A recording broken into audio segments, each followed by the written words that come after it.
शिवरायांचा पुतळा यांच्याच सरकारच्या हाताने जो बांधलेला पुतळा हा पडलेला आहे.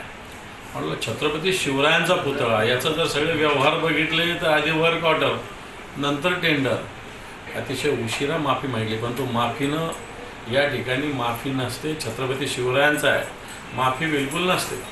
इथं कलमच केलं जातं छत्रपती शिवरायांच्या शिवशाहीमध्ये. मला वाटतं तसंच कलम मोदीजींच्या सरकारचं या महाराष्ट्रातील जनता केल्याशिवाय राहणार नाही. या सगळ्यांनी महाराष्ट्राच्या स्वाभिमानाला ठेच लावलेली आहे.